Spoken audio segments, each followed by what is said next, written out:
اللہ تعالیٰ ارشاد فرماتا ہے وَلَا تَقْرَبُوا مَالَ الْيَتِيمِ، اور یتیم کے مال کے قریب نہ جاؤ. اور یہ بھی وہی انداز ہے کہ زنا کے قریب نہ جاؤ، یعنی وہ کام بھی نہ کرو جو زنا کرنے کے سبب بن جاتے ہیں. اسی طرح یتیم کا مال، یتیم بے آسرا ہوتا ہے، بے سہارا ہوتا ہے، تو اس کے لیے بھی اللہ تبارک و تعالیٰ نے یہ سخت حکم بیان فرمایا اس کی کفالت کرنے والے کے لیے، اس کو پالنے والے کے لیے. یعنی تم ایسے طریقے بھی استعمال نہ کرو جس کے ذریعے ہیلے بہانے سے تم یتیم کا مال کھا سکو. الا باللتی ہی احسن، سوائے یہ کہ بہتر صورت ہے. اور بہتر صورت کیا ہے؟ سورہ بقرہ میں اس کی تفصیل بیان کر دی تھی.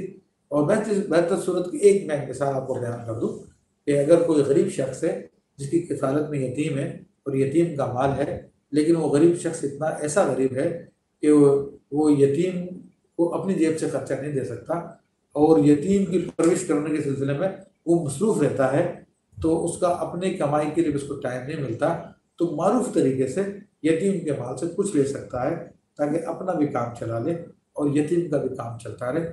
لیکن ایسا نہ کرے یتیم کی ساری جمع پونجی وہ ختم کر ڈالے. تو اس کی بڑی تفصیل بیان کی گئی ہے. حتی یبلغ اشدہ، تو فرمایا کہ یہاں تک کہ وہ یتیم اپنی جوانی کو پہنچ جائے. اور جب وہ اپنی جوانی کو پہنچ جائے گا تو اس کا مال اس کے حوالے کر دیا جائے گا. وَأَوْفُوا بِالْعَهْدِ، اور عہد پورا کرو.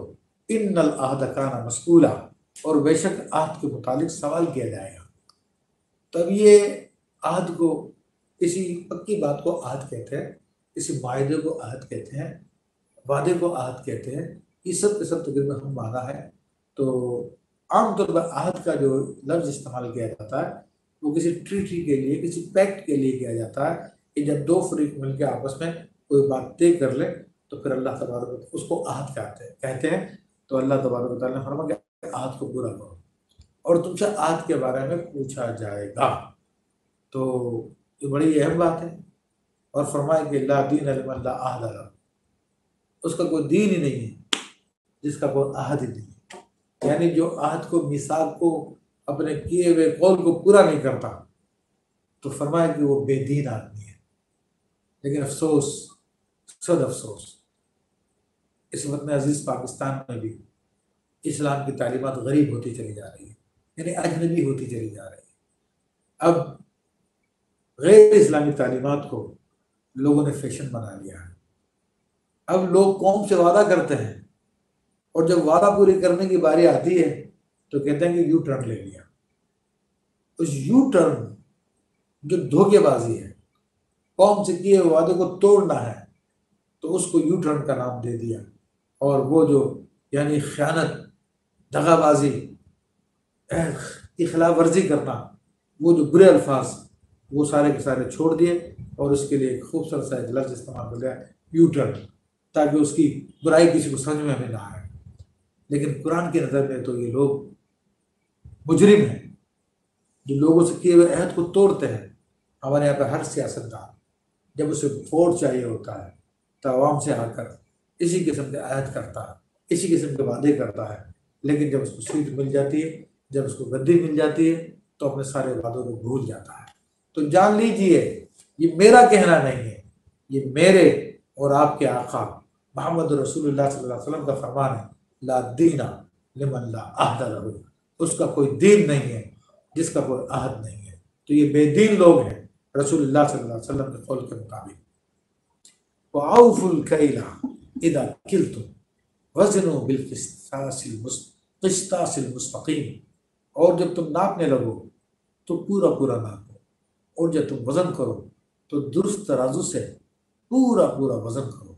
ذَلِكَ خَيْرٌ وَأَحْسَنُ تَأْوِيلًا، یہ بہتر ہے اور اس کا انجام بہت اچھا ہے. تو اس آیت میں بھی اللہ تبارک و تعالیٰ نے وزن پورا کرنے کے لیے حکم فرمایا اور فرمایا کہ وزن بھی پورا کرو اور جس ترازو سے، جس پیمانے سے تم لوگ وزن کرنے جا رہے ہو وہ بھی صحیح ہونا چاہیے. کیونکہ بعض لوگ ظاہری طور پر وزن پورا کر دیتے ہیں لیکن ترازو میں کچھ 420 ہوتی ہے تو جس کی وجہ سے لوگوں کو نقصان پہنچا رہے ہوتے ہیں.